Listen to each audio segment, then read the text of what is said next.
Very fine. Yes, we had to Namaste. make a change. We Okay, had no to worries. make a change, yes. Yeah.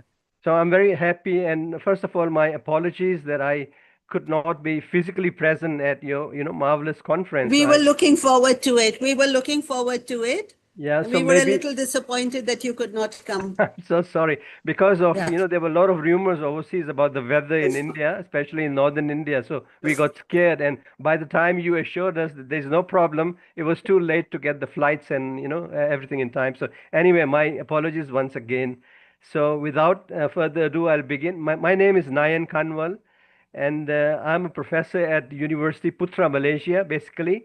And now I'm also consultant with a few other universities in Malaysia and Vietnam.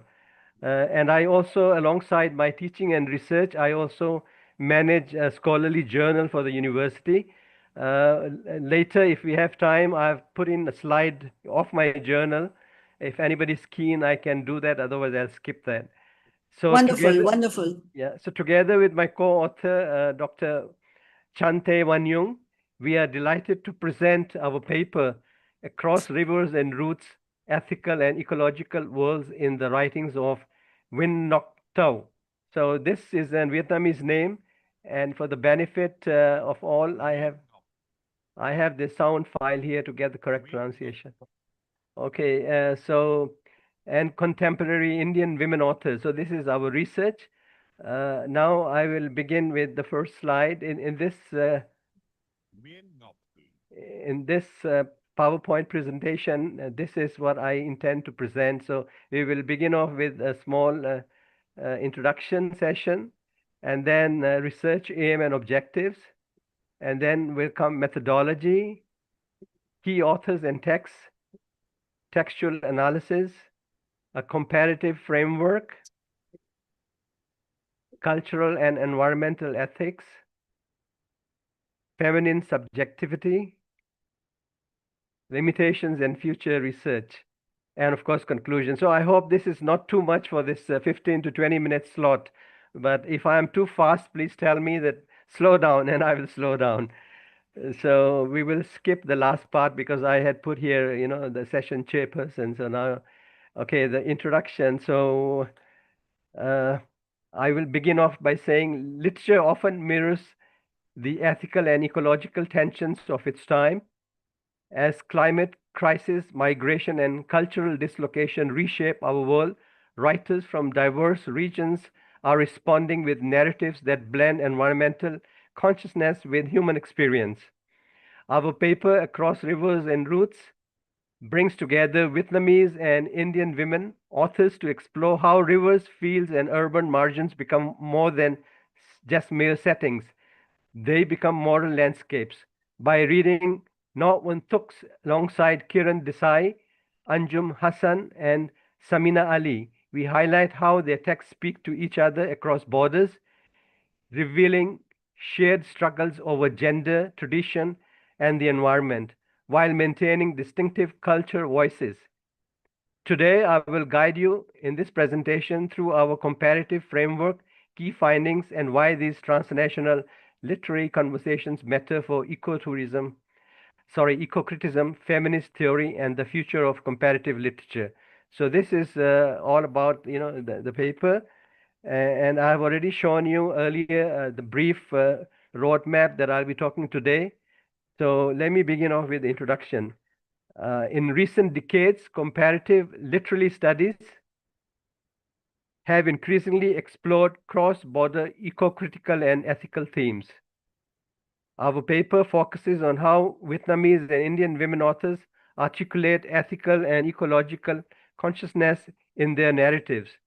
This approach highlights how literature can be a bridge between cultures and a medium for discussing environmental and moral concerns. Nguyễn Ngọc Tư. So the research aim and objectives. Uh, so as you can see here, we'll be exploring ethical storytelling and environmental sensitivity. Our primary aim was to identify and compare the ethical and ecological narratives emerging from these writers. We wanted to show not only how their works converge thematically, but also how they diverge in their cultural specifics, thereby enriching feminist eco-criticism and transnational literary studies. Methodology. We adopted a comparative literary methodology grounded in close textual analysis and thematic synthesis. Texts were selected for their prominence and for their engagement with environmental and ethical themes. We also mapped the geographic and cultural lineage of each author to better understand the roots of their narratives. Nguyễn Ngọc Tư. So that's the key authors and texts. As I said, the pronunciation of this name is Win Nok To. So if you want to hear it again, it's here. Nguyễn Ngọc Tư. So our analysis on Wing Nok To, major works such as The Endless Field and The Song. Song here refers to river, as well as Indian writers Kiran Desai, Anjum Hassan, and Samina Ali. These texts collectively represent diverse but overlapping perspectives on ecology, gender, and ethical life. And then how did we do the textual analysis? In The Endless Field, Win Nok To intervenes ecological change with moral collapse. Desai's sermon in the guava tree critics social hypocrisy through satire. Hassan's A Day in the Life portrays urban alienation, while Ali's Madras on Rainy Days examines gender, religion, and bodily discipline. Together, these works provide rich material for understanding eco-ethical storytelling. In the comparative framework, this is where we usually map the convergences and divergences across these writers. The Venn diagram, which is very important here, it shows overlapping themes such as ethical consciousness, gendered ecology, and rural or urban marginality, which also highlight each author's unique thematic focus. Nguyễn Ngọc Tư. A Venn diagram illustrating shared thematic terrain such as ethical and ecological worlds, while distinguishing Wynn's focus on rivers and rural landscapes from the Indian authors, emphasis on cultural and environmental ethics.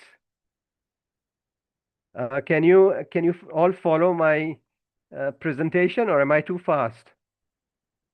I'm okay. All right. Thank you. Now, cultural and environmental ethics. So across these texts, landscapes are not passive backdrops, but moral participants. Vietnamese riverine spaces, Indian orchids, and urban environments all become sites of ethical reflection. We see how humor, irony, and faith-based ethics intersect with ecological consciousness. And a key finding of our study is that feminine subjectivity is central to ecological memory. These women writers use myth, ritual, and oral traditions to frame women as both custodians of nature and moral witnesses to environmental change. This challenges patriarchal narratives and recasts women as active agents. What are the limitations and our future research? So we acknowledge certain limitations. Our study is selective. Translations inevitably filter out senses, and other theoretical lens could be broadened further. Future research could include more Southeast and South Asian women writers, incorporate intersectional feminist and indigenous, and explore transmedia and storytelling such as film or digital adaptations. This conceptual framework synthesizes how cultural beliefs, feminine subjectivity, and environmental ethics intersect across our study. This is the conceptual framework that we used. It illustrates the conceptual interlinkage between cultural beliefs, feminine subjectivity, environmental ethics, and narrative strategy. So this is a very simple simple diagram. I think you all can understand. And finally, I have the conclusion for this presentation. which is, in conclusion, I would say rivers, orchids, and rains function as metaphors for ethical and ecological reflection. These narratives demonstrate shared struggles across cultures and show how comparative literature fosters intercultural empathy and eco-critical awareness. Uh, so this is, the presentation in nutshell. If I still have time, because I'm not keeping track on the time, I can now touch on briefly about the journal that I'm heading for the university. If you allow me, can I proceed on to the next slide? Hello, I can't hear you. Yes, you may, sir. Okay, okay. So this is the journal, one of the journal that I am heading. It's called the Horizon Journal of Humanities and Social Sciences Research. The key features, it's a leading double-blind peer-reviewed journal in humanities and social sciences. So when I talk about humanities and social sciences, these both are very big, giant, subject areas. So together it makes it a very, very big and broad-based journal. So anything under the sun which is covered in humanities and social sciences, we have it. The journal publishes original research articles, reviews, uh, concept papers, case studies, and also whenever we get a request for special issues arising from conferences and things like that.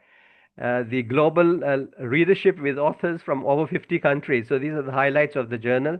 It is an open access with high visibility, indexed in multiple international databases. So I have not mentioned here whether it is Scopus or it is, ESC, but we are going to be soon there. But it is already in academia and Google Scholar. And since this is a Malaysian journal, we have been approved by the Malaysian government by the indexing body, which is called MySite. So we are already in MySite and also MyJournal. These are the two indexing bodies. And apart from that, we are also in many national library databases, including the DOI, the Crossref. And this is the website given here and the submission guide. If you like, I can play this as a video actually.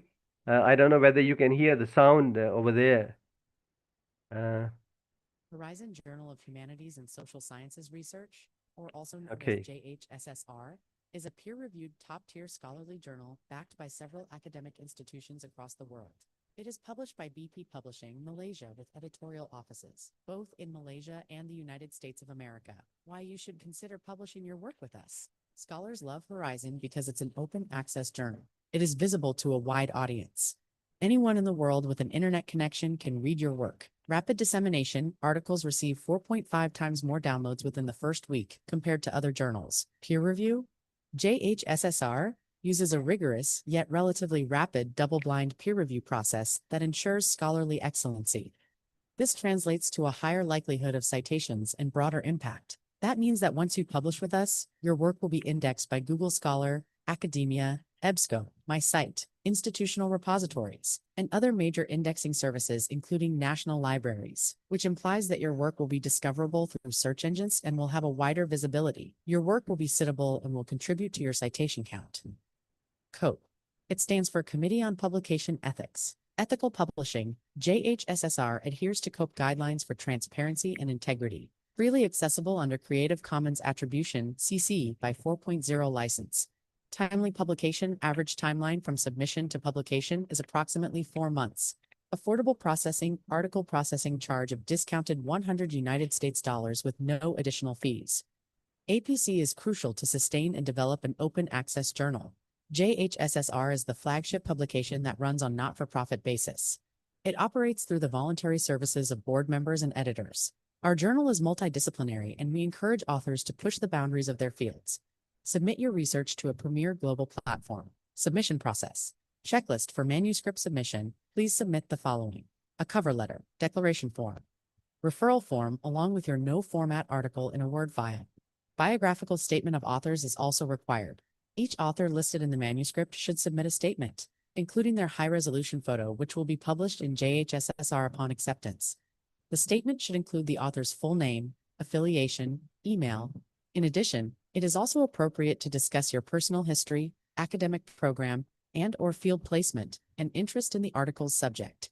It may not exceed 75 words. Manuscript structure. Your article for submission must have a title, author, details and affiliation, an abstract, keywords, etc.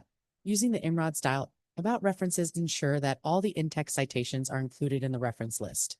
In-text citations and references are complete and consistently styled and formatted as per the journal's in-house APA style. Samples of all the above are available on our website at https://horizon-jhssr.com/download.php. We welcome email submissions from all areas of humanities and social sciences at cee.horizon@gmail.com. If you're interested in publishing with us, please visit our website at https://horizon-jhssr.com/ for more information.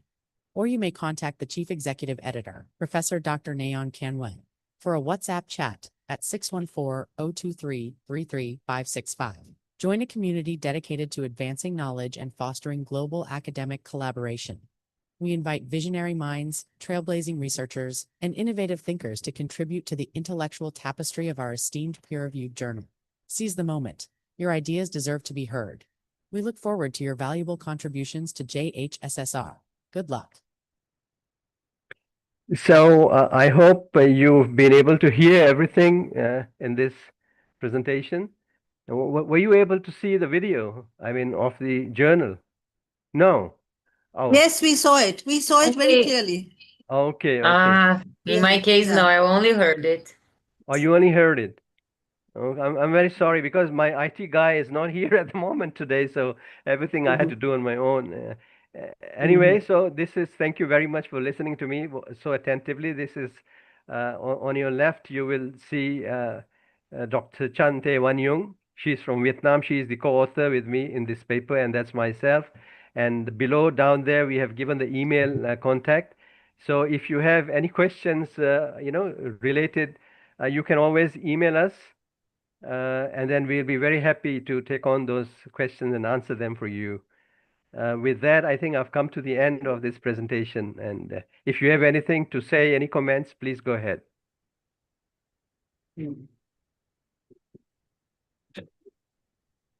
Yes, Dr. Kaval, that was very interesting. Thank you very much. Yeah, but we would like to know more about the paper, the abstract that you included, that is included in our book of abstracts. Right. And in particular, I was interested in your choice of writers. Yeah. And correct me if I'm wrong, they are all women writers. Am I right? Yes, that's right. Yes. Yeah. So Because- what about Okay, what so- about the male writers? You didn't Okay. find anybody. Okay, as you would know, the lead author is, my colleague. She's a female, and she is quite prominent in her country and doing research on these gender issues and all this literature. So I think she is the best person to answer that question. Unfortunately, she's not here today. She could only tell Okay. you why she picked up only female authors, with due respect Right. to all the women. Uh-huh. Yeah, Probably they are more eco-sensitive. maybe, maybe.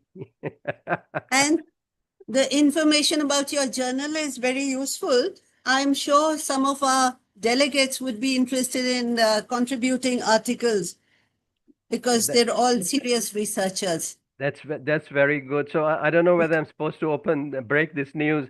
So just last week I got an invitation from Elsevier from Scopus, and they invited us to submit. So in my understanding with the journals for the last 25 to 30 years, if they invite you, it means you are already halfway through. Otherwise, Oh, the wonderful. Otherwise, the publisher has to back them and apply, and then it goes for 12 months rigorous evaluation, and then only you come to know whether it's there or not. Yeah. So hopefully, But if you it is, yeah, tell us your secret because we have been trying. We've been trying very hard to get a major journal listed in the Scopus, in the Scopus list. And for some reason, although we fulfill all the parameters, we have not been able to make it. So perhaps you can help us with that. And all our delegates would be very happy. that's definitely. But the 2 minute short, quick answer is hire me, so I can help you out. What is the short answer? Tell me again.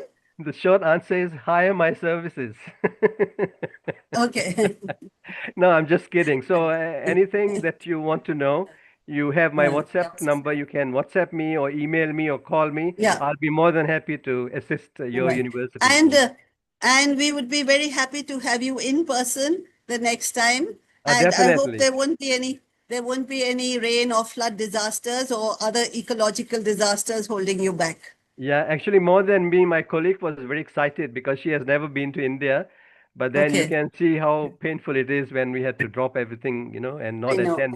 Yeah, yeah. So But I have definitely. seen the rains. I've seen the rains in Malaysia, and I don't think our rains are half as bad as those. I know, but blame it on the media, the social media. Right. They portrayed overseas that the floods in northern India are pretty bad. So we all got very much frightened. I can understand. Well, thank you very much, Dr. Kawal, and we look forward to your participation in our conferences in My future too. pleasure. My pleasure. Right. Thank you so very much, each one of you, for hearing me attentively. Thank you so much. Have a Thank you, great day. Dr. Kawal. Thank Thank you, you. Dr. Kawal. We Okay. move on to the next speaker, and the next is a joint presentation by Garima Malik. Garima, are you here? Garima, you're here. Are you logged in? Log into the Zoom link, my dear. That's been circulated to everyone. And we have Thais. So Thais is here online. Thais, while she's logging in, why don't you introduce yourself? Hi, hello, good morning. My name is Thais. I am a Brazilian doctorate scholar, and today me and Garima we're going to talk about contemporary representations of the Ramayana. I can start sharing my screen if it's okay. Okay, just 1 minute.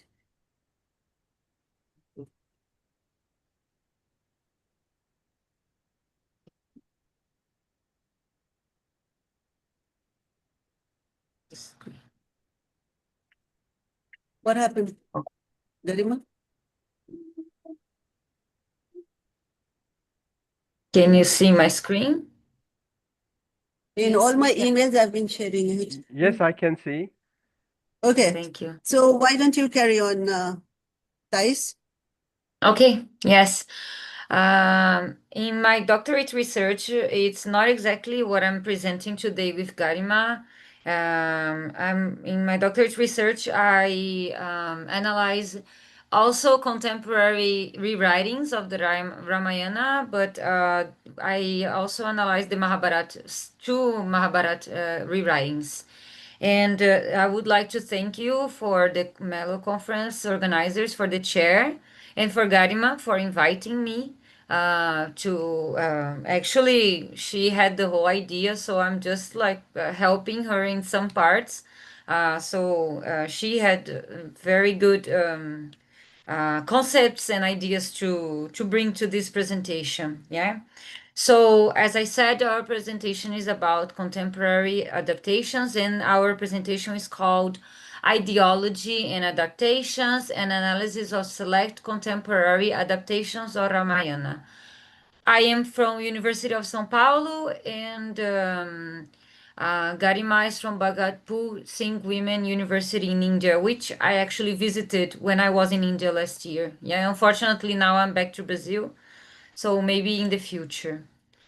First of all, in traditional representations of the Ramayana, for example, in Valmiki's Ramayana, we took specific characters or the way they behaved and how they spoke sometimes, and we focused on Ram because he has been used a lot politically as well. So in Valmiki's Ramayana, Ram is Dharma personified. He's dedicated to his family. He's dedicated to his wife and his kingdom, and the Ramayana centers Ram as a dominant figure. He's the main character as well. And I'm going to read just one excerpt. You can read later the rest of it, but I'm going to read just a little bit so we can remember how it is. Yes. He's the protector of all living beings and the protector of his own kinsmen. He is both the establisher and enforcer of the norms of social behavior. He is radiant and profoundly worshipped. He is firm in his vow of continence. So you can see here that he is this divine being, he is Dharma, he is this all these things, all these virtues that we should aspire to be. Yeah. What happens in so in also, sorry, in other traditional representations of Ramayana, we also have Ramanand Sagar's Ramayana, the series from 1987, and we also see this Ram as this gentle person, this kind, and you can see his features are soft. He's also trying to be the best person for everyone around him. He's selfless a lot, and he personifies this Maryada Purushtan, this exemplary behavior with his family, with Sita, with everyone around him.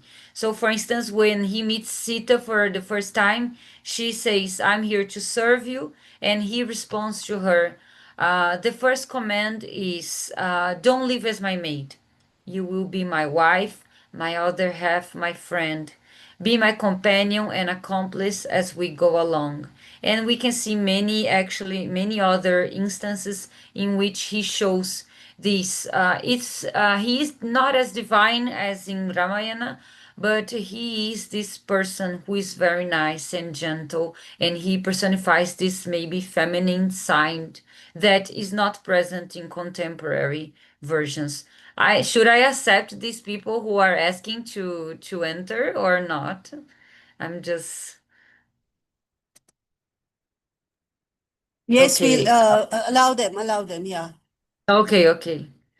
Because it says someone is in the waiting room. I don't know if I should allow Yes, them. Okay. yes. Okay, I am allowing them. Mm.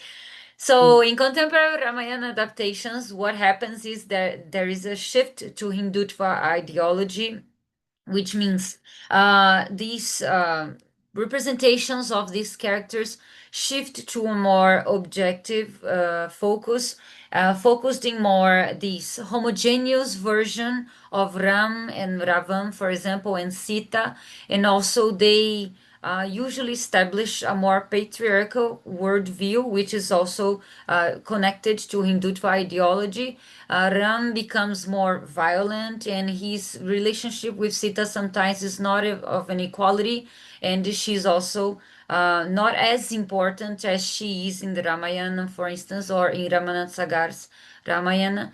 And there's also this political appropriation that has been happening, or as it is called, this saffronization of Ramayana, in which the institutions, culture, public life is infused with these Hindu symbols, values, and narratives.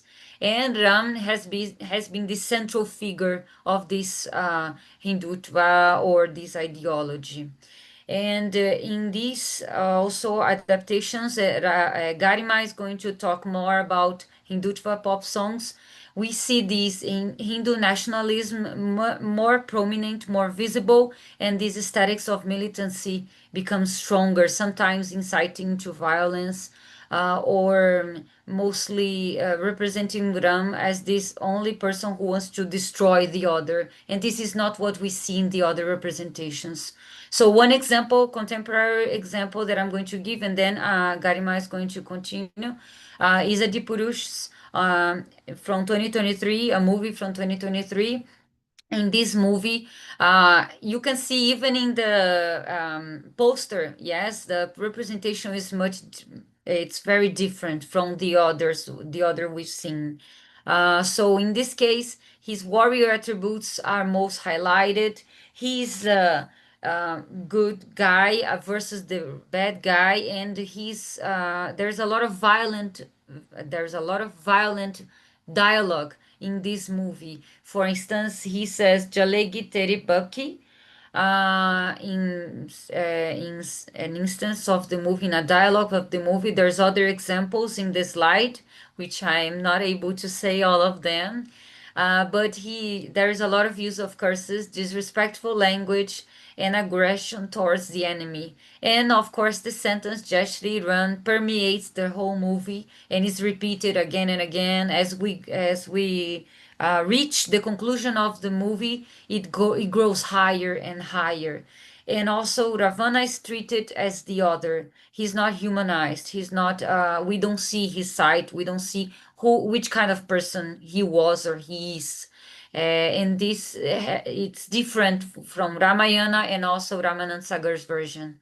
And finally, the song. There are many songs. There are two songs in the movie. Yes, and they are more romantic songs. This spiritual part is totally, but almost completely erased, and it becomes more like a hero movie of good versus evil. We even see, for example, Ravana is instead of Lanka, which is golden in Ramayana, Ravana is oh my God, he is.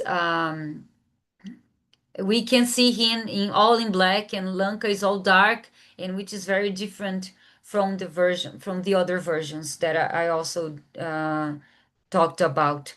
I think that's all I wanted to talk about. Now I'm going to pass over to Garima, and she can continue our presentation.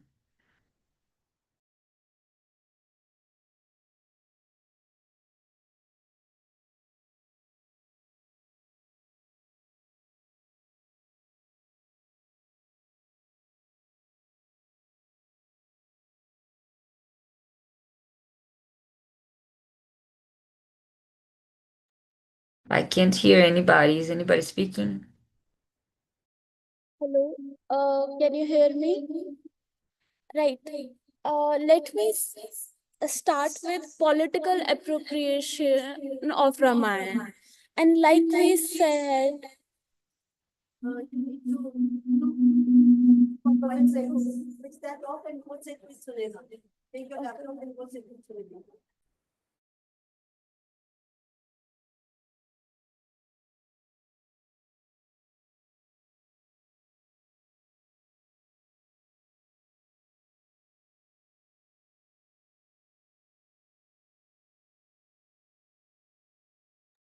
hello.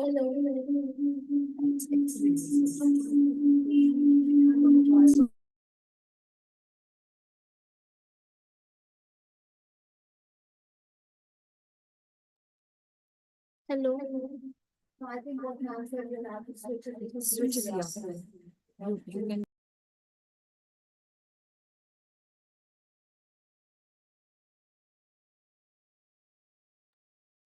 Hello. Is it off? Hello, hello. You can turn the video on. Hello. Make the mic, huh? Mic. Hello. Switch it on.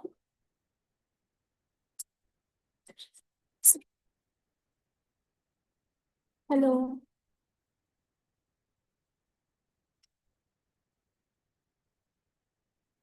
You have to keep the mic is not working. All the mics turn off. Hello.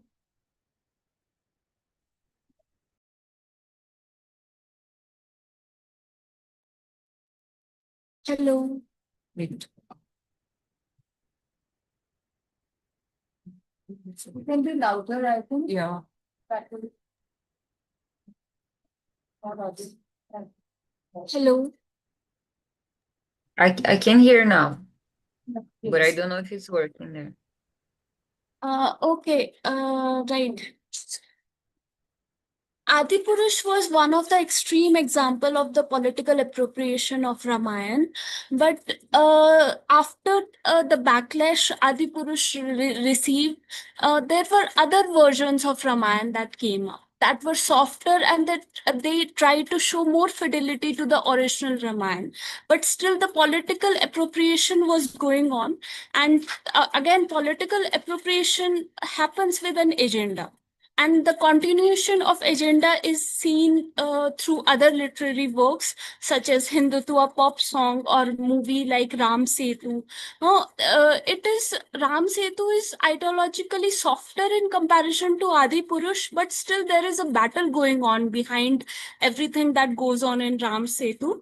There is a politics of sacred geology. For example, it reframes a scientific archaeological controversy as a civilization assertion.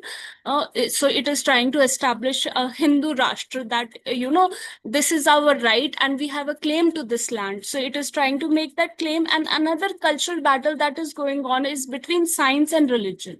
This is an ongoing battle where, again, the faith wins. So, this is an attempt to break down rationality in the public order, in the collective consciousness.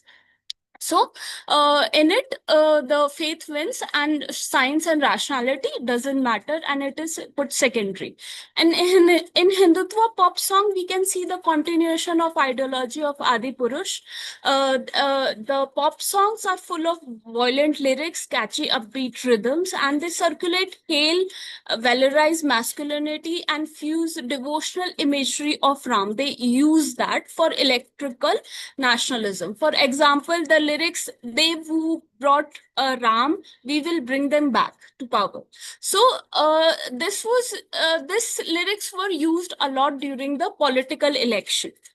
And there are other uses of Lord Ram in these songs. For example, some of the lyrics I have shared with you on the screen, and these lyrics also try to do a lot. They try to establish India as a Hindu nation. They try to call for genocide of Muslims, religious wars, and construction of temples after demolishing mosques. And they also brand those who do not subscribe to their belief as traitors, anti-nationals, and jihadis. Can you please change slide? Right.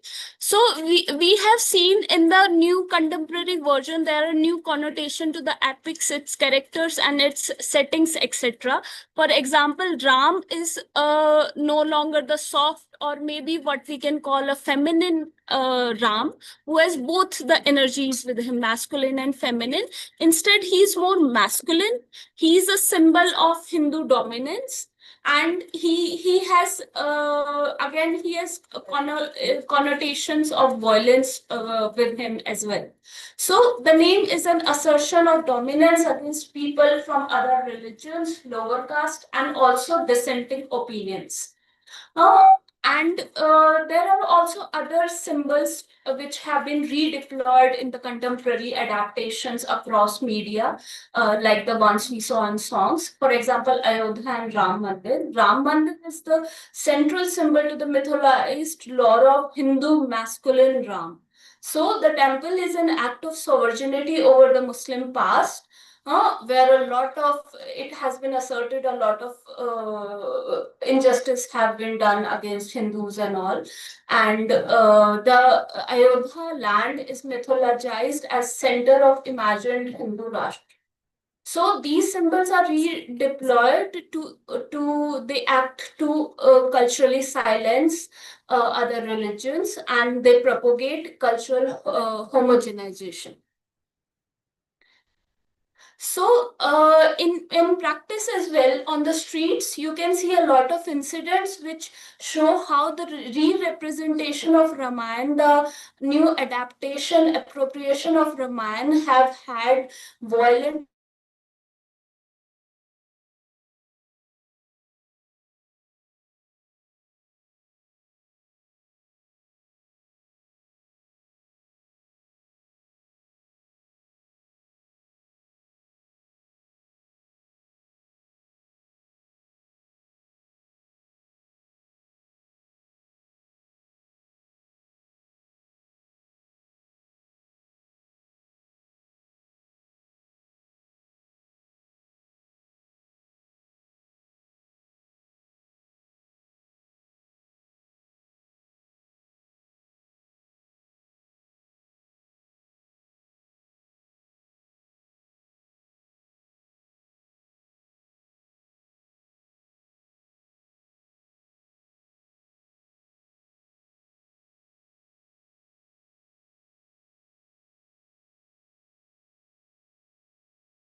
Hello?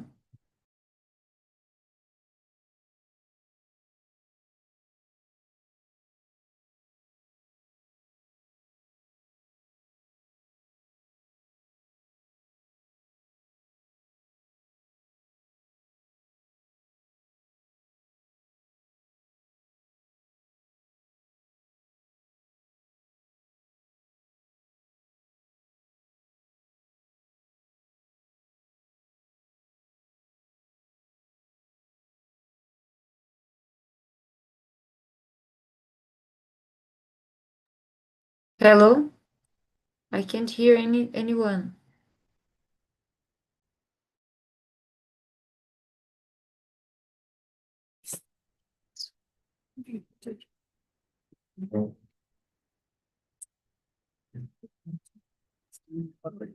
Hi. Now it's back. Okay. Let me hear Garima speak. Hello? Let me restart from where I was initially. Like I said, for example, I gave the example of Jai Shri Ram slogan, how it has been misused.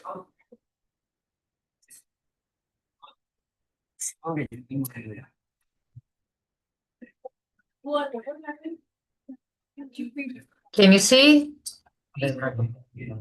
It's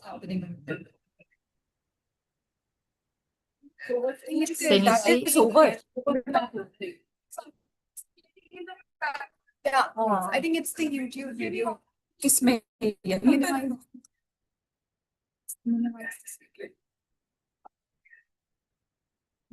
video.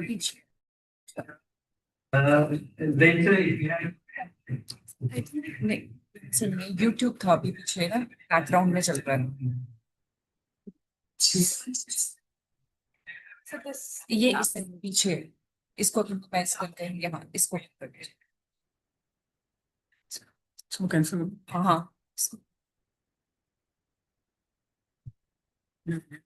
this is right.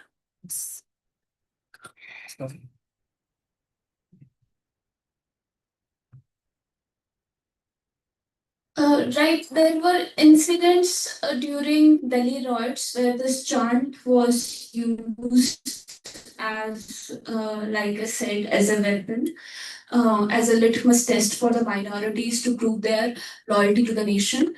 And there are also other incidents throughout the country which have been reported in newspapers of mob lynching, police encounters where this chant has been misused.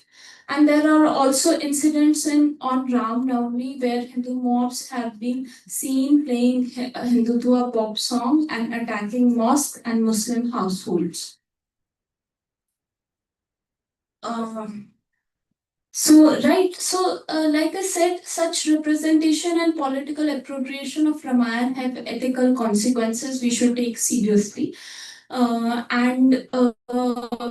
Through these representations, we see there has been attempt to stereotype Muslims, to polarize the nation, and to increase. We have seen there are increasing tensions between Hindu and other religious communities, particularly Muslim communities.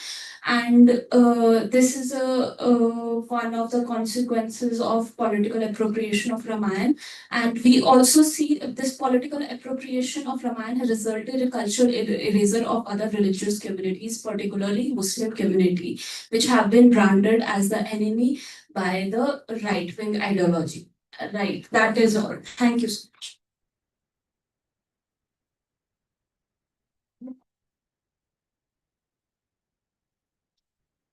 Thank you both.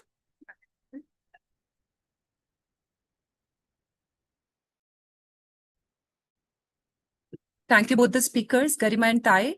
And you've talked about how, devotional chants and how certain characters have been weaponized and used to fuel, jingoism and to promote sectarian violence. And as you have mentioned, against any one targeted community, and that those are Muslims, as you say. So thank you for your presentation. And if we have any questions from the audience, they're welcome. Any questions? And if there are questions for Tai, I think Garima can answer, or she can answer direct.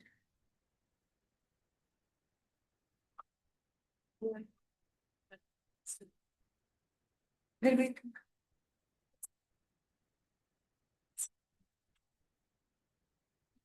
Not a very. So Ram and Ramayana, as you know, is a very sensitive topic to talk about. So it was just because I came in between, but I heard her, like she said, we consider it as a script. When we talk about Ramayana, we are concerned about the spiritual aspect. But because I myself have gone through Valmiki's Ramayana for some of my assignment, and there I have found, like she was referring to the two songs, romantic songs that have been introduced in that. Because in films, like you see, even music is used to as a, you can say, to amplify something. So in Ramayana, Valmiki's Ramayana, if you go through it, there is man-woman relationship also revealed in that. And I think it is my opinion that maybe they have tried to reveal it through that. The songs, because they belong to the recent times, so they have tried to justify it according to the times they are. But the impact we can see is a little like this. The emotion of bhakti is mixed with Shringar Ras. Bhakti Ras is mixed with Shringar Ras. So it is a little like it softens the divine kind of spiritual nature of the relationship.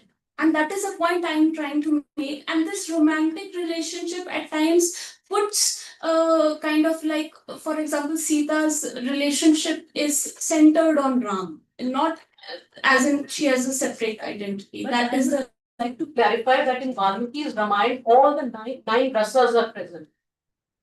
So that is what I would like to suggest.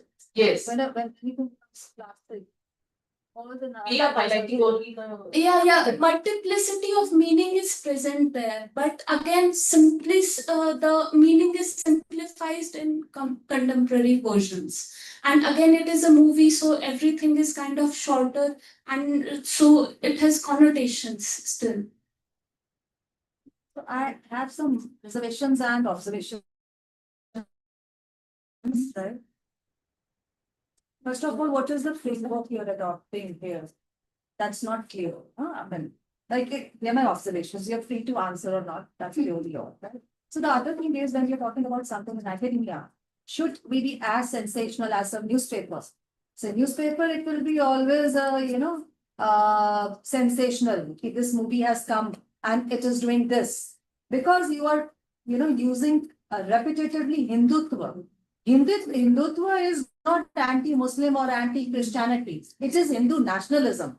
So what my point is that why can't we just look at the creativity? Because at one point we are looking at adaptation.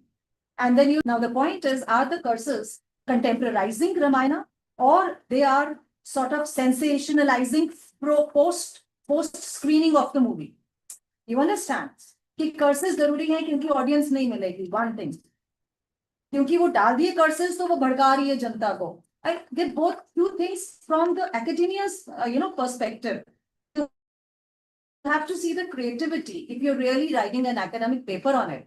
And there is, I don't find any framework, some critical framework. Maybe I missed on that. Maybe I missed on that. Our methodology was we tried to compare, try to use Valmiki's Ramayana, and the other one was Ram and Sagar to comparison. But one should be very clear जब आप इस तरह की text को लेते हो, because Sita को आप you are a feminist, you're looking Sita को ऐसे नहीं portray किया. अगर आप because you're using the word dharam, which is righteousness, we don't read Ramayana or we don't replay every year, Ram Leela.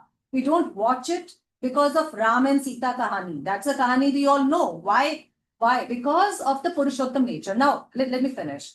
Sita for us is an ideal because of her sacrifice. क्योंकि हमारी जो संस्कृति है वो उसके ऊपर ही खड़ी है त्याग और तप पे. We should not, just, I mean, we are trained in Western model and we are applying on Ramayana. उस तरह से नहीं चलेगा, चलता आया है. No, like I said, ours is a singular interpretation of contemporary adaptations. This is one point I'll make. But the point is, if I take a on other interpretations that were possible, deconstructions that were possible, that would have softened up the political side of it. And the political side of it is very important because it is impacted our collective consciousness, and it is has violent consequences.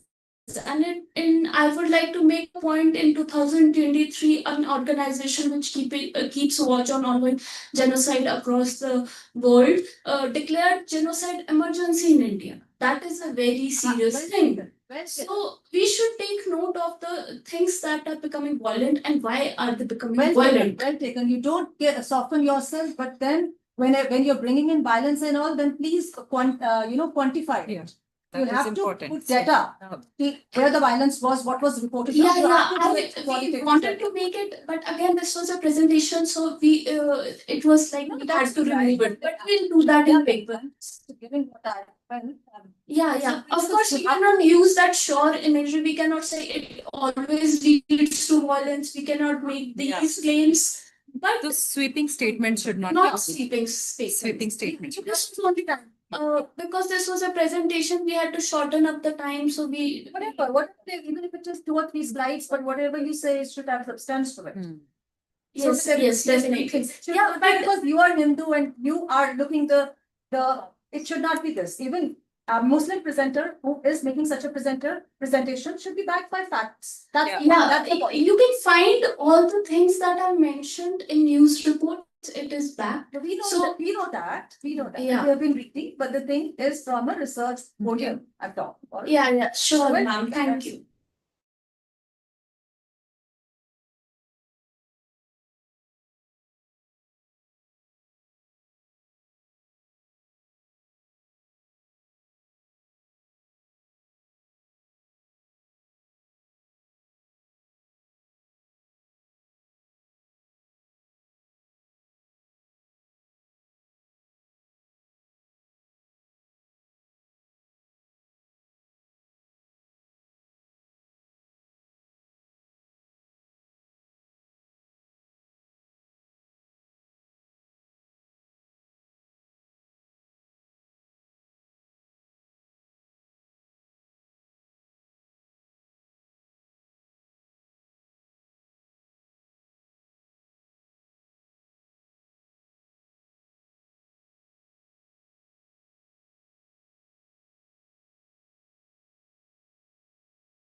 Parmar, Associate Professor HPU Shimla here.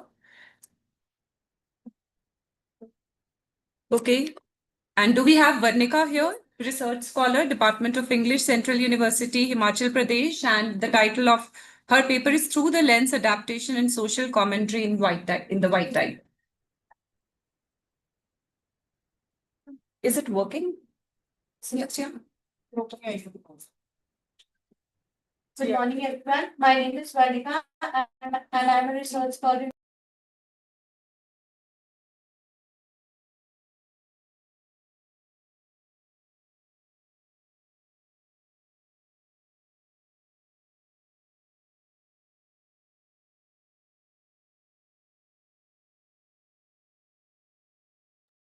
The microphone is off. I can't hear. No, it's on Zoom. Okay. Now I can. Sorry.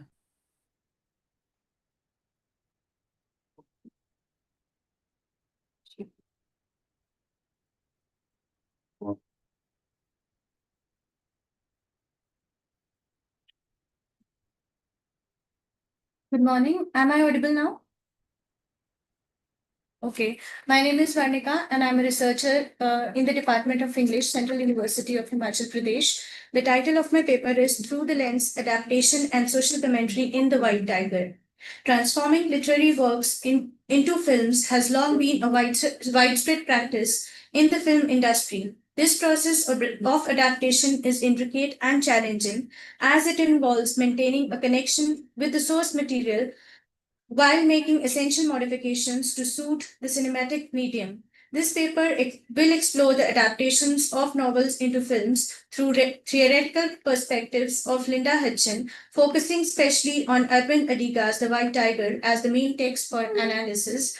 Using adaptations as theoretical frameworks, the paper will demonstrate the inherent parallelism and distinctions between literature and movies. This paper investigates how the film adaptations of The White Tiger traces the novel's narrative, particularly focusing on Balram's journey from Ashok's driver to a powerful, morally complex entrepreneur. It examines how director Raman Rani effectively conveys key themes such as social inequality, ambition, and the nuances of Indian caste hierarchy. Drawing on Linda Hitchens' concept of the double nature of adaptation, the study will highlight the divergence that emerged between the text and screen. In addition, Karan Goik's work about movies will provide a framework for analyzing the cinematic techniques used in the film. By concentrating on the visual and narrative translation of the movie, this paper will explore the creative and practical challenges faced by filmmakers in adapting literature to film. From the earliest silent films, adaptations has served as a cornerstone of cinematic creativity. As John Harrington observes, nearly one-third of films historically have been drawn from literary sources, particularly novels. Deborah Cartmel, in her essay 100 Plus Years of Adaptations or Adaptations as the Art Form of Democracy, attributes the popularity of early adaptations to the familiarity of their stories, which made them accessible even without dialogue. Although such adaptations were initially dismissed as inferior by critics, they have become a central subject within film studies. By the 21st century, adaptation studies expanded to include a wide range of intermediate forms from novels to video games and music, reflecting the diversity of cultural production. Julie Sanders describes adaptation as a process of transferring one genre into another, such as novels into films or plays. Since cinema's early days, literary adaptations have been central to filmmaking, from the Lemay brothers to early Indian pioneers who drew on epics like the Mahabharata and the Ramayana. Adaptations not only repurpose well-known texts but also engage with collective cultural memory.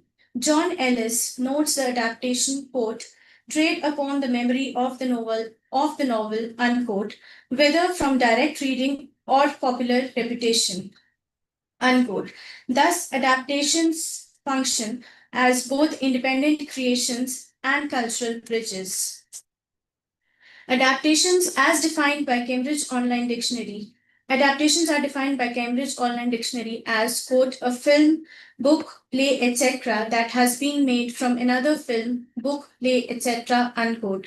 The process of adapting is complex, which begins with a transformation in the medium. As a result, quote, changes and transformation in the work consist of modifying or reconfiguring the components of the work structure, unquote. The course of adapting text for cinematic representation is very popular in cinema industries. Many filmmakers often turn to literary text for their rich narrative layers and themes that can be reinterpreted through the visual medium.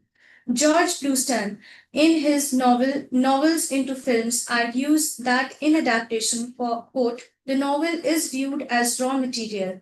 He looks not only to the organic novel, whose language is inseparable from its theme, but also to characters and incidents which have somehow detached themselves from language and like the heroes of folk legends have achieved a mythic life of their own, unquote. Many other scholars like Bluestone believed adaptations try to bridge the gap between literature and cinema by allowing the stories to reach a wider audience. For Linda Hutchin, adaptations are, quote, repetitions with variations, and she believes that change is inevitable phenomenon in the business of adaptation. Transforming a novel into a film involves more than translating texts into visuals. It is a sophisticated negotiation between media. According to Oxford English Dictionary, adaptations refer to an altered or reconfigured versions of a work reshaped from another medium. The distinction lies in how novels rely on linguistic imitations while film present image directly to the sense. Thus, cinema offers immediacy through sound, color, motion, but compresses narratives within temporal limits, typically 2 or 3 hours. George Bluestone highlighted the difference between suggesting that filmmakers operate as new authors, controlling narrative coherence through cinematic techniques. Adaptations therefore embodies the tension between author and director, imagination and observation, reader and viewer. Indian cinema has embraced adaptation since its inception and often drawing from mythology, folklore, and literature. The country's first full-length feature, Raja Harish Chandra, was based on a mythological tale. Works by Tagore, Bankim Chandra Chatterjee, and Sarat Chandra Chattopadhyay later inspired classic films, while Satyajit Ray's masterpiece from Patthar Panchali were deeply rooted in Bengali literature. In the 1960s and 70s, Gulshan Nandan's novels inspired both Bollywood hits, while contemporary bestsellers by Chetan Bhagat have been adopted into major commercial films such as Three Idiots and Karpoche. Internationally recognized works like Slumdog Millionaire demonstrate the global appeal of Indian literary adaptations. Within this tradition, Bahrani's The White Tiger, based on Adiga's novel, continues the trend, garnering international acclaim and an Academy Award nomination. Adiga's novel and Bahrani's film share a narrative core while differing in structure and representation. The novel is framed through Balram Halwai's letter to Chinese premier, while the film adopts the epistolary style into a voice-over narration. Whereas the novel leaves timelines vague, the film situates events explicitly in Delhi 2007, integrating new footage of when Joab's visit. Such adjustments reflect the demand of cinematic clarity and temporal grounding. While the novel emphasizes Balram's nameless beginning and gradual rise, the film compresses and alters details, such as omitting characters like Uma and changing dynamics with Pinky Madam. These deviations highlight how adaptations negotiates between narrative fidelity and visual storytelling. Several important differences mark the adaptation. In the novel, Balram's naming as the White Tiger is bestowed by others, while in the film, Balram often claims it himself. Similarly, while the novel implies the child's death in the car accident through imagery, the film depicts it explicitly. The novel explores Balram's complex ties with Dhaman in great depth than the film, which treats him more briefly. Symbolic motifs such as Balram's critique of caste, poverty, and corruption are preserved but often streamlined for cinematic impact. The film expands Pinky Madam's role, making her more emphatic than the novel, thereby shifting emotional weight and audience in identification. Voice-over narration ensures continuity with the novel's tone, while linear structure makes the story more accessible on screen. Adaptations inevitably transform their sources, creating new work that stand apart while drawing from the original. Evaluating a film solely on its fidelity to the book neglects the creative agency of cinema. The White Tiger demonstrates this duality. It omits characters, alters events, and reshapes symbolic elements, yet it preserves the core satire and dramatic arc of Ediga's novel. Film adaptations should be seen as reinterpretations rather than imitations, offering fresh perspective that expand the cultural and artistic life of the original. Both the novel and the film contribute uniquely to the discourse on class, inequality, and ambition of modern India, underscoring the significance of adaptation as creative and cultural practice. Adaptation is a transformative process that creates new works out of existing texts. Bahrani's The White Tiger demonstrates this cinematic retelling can preserve the essence of a novel while reshaping its narrative for global audience. The film's alterations, such as expanding Pinky's role, restructuring timelines, and omitting characters, reflect the necessity and possibilities of the medium. Rather than viewing these shortcomings, they reveal how adaptations function as a dialogue between literature and cinema. Both versions of the White Tiger shed light on issues of inequality, ambition, and corruption of contemporary India, underscoring the cultural power of adaptation to reinterpret and disseminate cultural narratives. Thank you.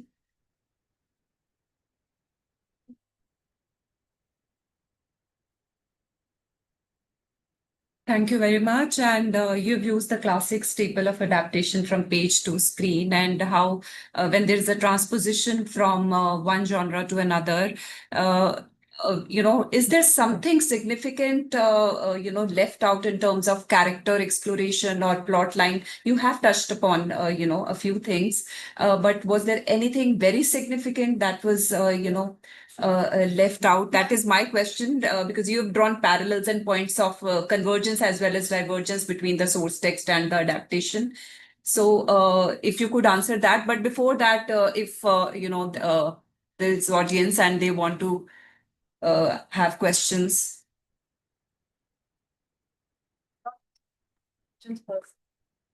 Because the film, because there is the truncation or condensation of plot lines. So was there something very significant that was left out? That is my question.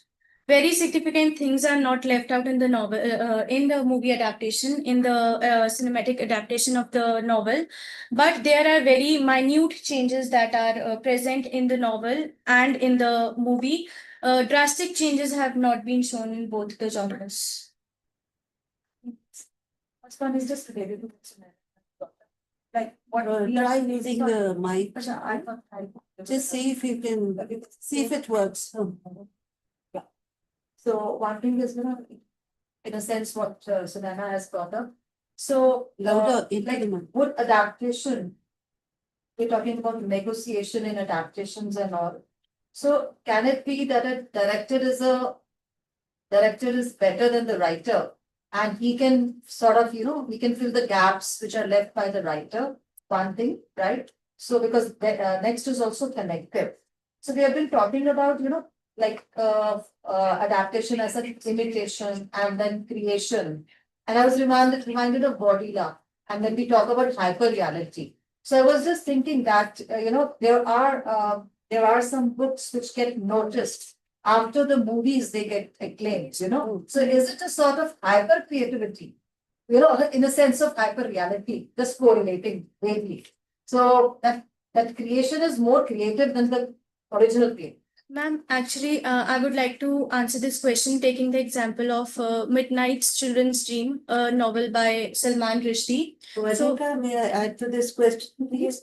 Yesterday we were talking about the fidelity question. And sometimes what happens is that when the director of a film takes over the story, then the writer feels very let down, feels rather betrayed.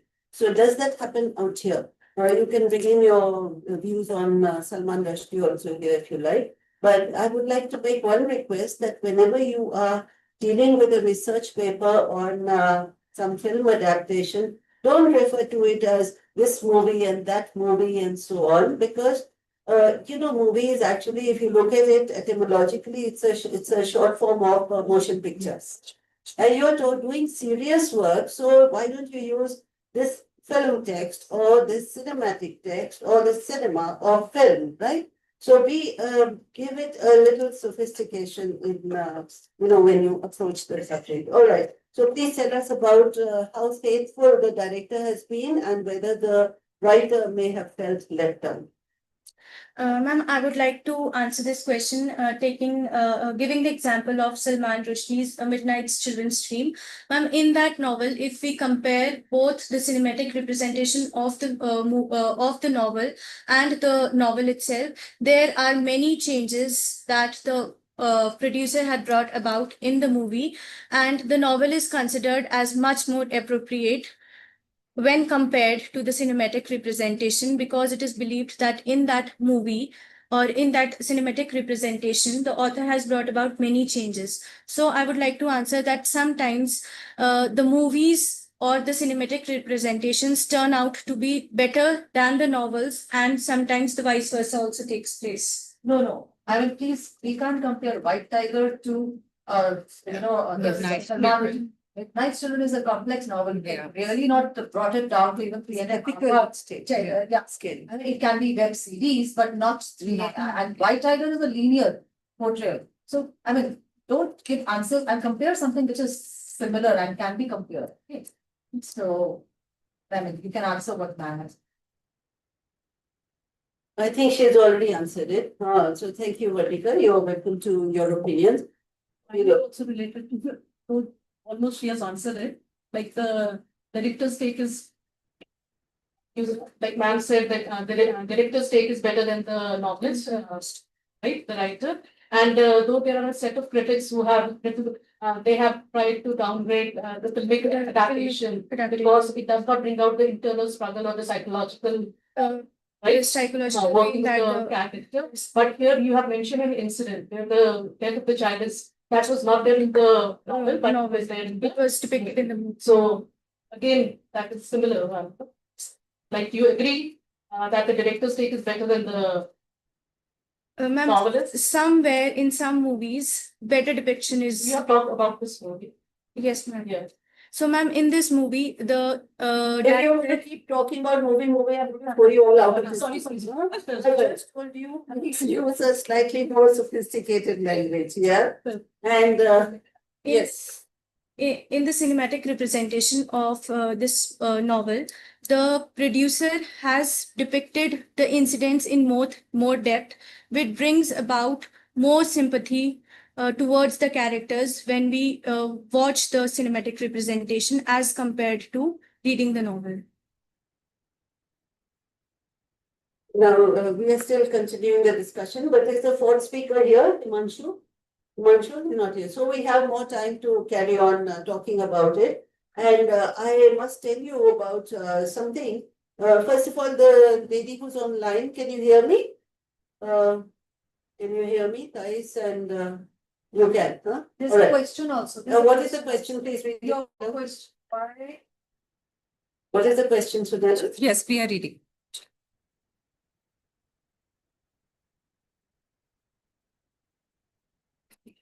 We're not able to see it in chat. Question. While she's trying to read the question, I just want to make an observation that, 20 years ago, when film studies came into English departments, when they invaded English departments, some of us old timers were very unhappy. We were unhappy for the simple reason that film studies or analyzing a film was much easier than reading a book and analyzing it. Because if you read a book, it will take a few days. But it takes just 2 hours maybe to watch a film and then dash off, your thoughts about it, and it becomes lo and behold, it becomes a research paper. So we were very uncomfortable with it. And this is something that you all are still doing unless you make your research paper on a particular film text solid. And unless you keep to the original from where it is adapted, I do not think you will get much weightage for the kind of research that you're doing. So your primary focus has to be on the written text. So the written text is what you need to focus on. And then from there, you can go on to the adaptations, right? But don't take any shortcut. Don't just watch a film and then dash off your opinion on it and then pass it off as a research paper, because a lot of us will be very unhappy about it. All right, have you been able to find the question? Ma'am, so this is the question regarding the first presentation. not for this paper.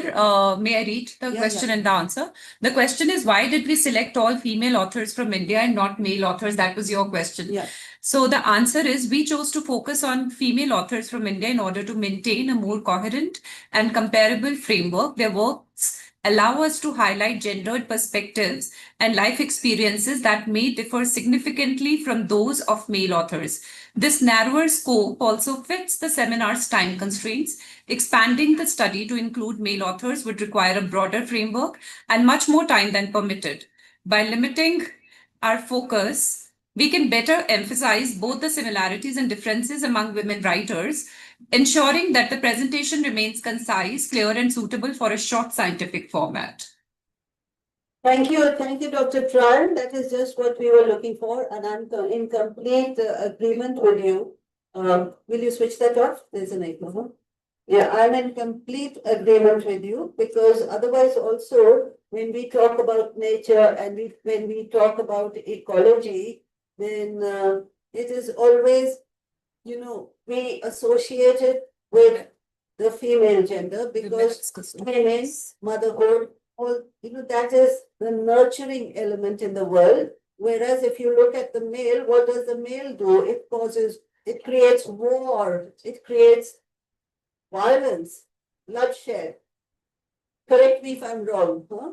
So I am in full agreement with you, and I understand why you've taken it up, but hopefully there should be some male writers also who have this sensitivity towards ecology. Anyway, if there are any more questions, we can take them up now.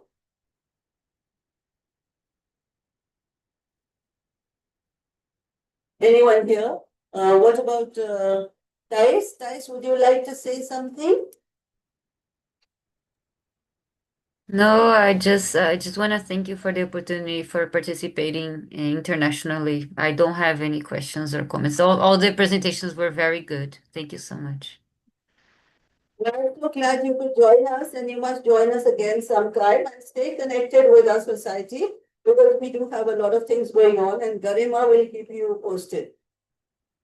Right? Thank you. Yes, thank you. It's 2 a.m. here in Brazil. Yes, so I can I'm very understand happy. that you stayed up so late. So hope you have a good night's rest now.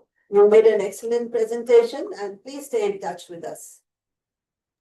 Thank you so much. And It was before we great. close, before we close, I must tell you this young lady who helped me chair this session, Sunena. Sunena? So Sunena is here. Sunena, wave out to everyone so that they know who you are. Yeah, this lovely lady out here. Because you see, this is really the first day we are having a plenary session. So there was a little bit of chaos, a little, not too much. So I had to be in and out of the room, and Sunena, very kindly, she's been a former student of ours and a lovely person, a young scholar, upcoming scholar. So she handled the situation very well. Thank you, Sunena. Thank you She so much. teaches in a college in Chandigarh, and she's a regular with our society events. Okay, so with that, we bring the session to an end, and let's all clap for everyone. Put those clap emojis there, please. And stay connected with us, please. You'll get some emails from us from time to time. Have a great day. End meeting.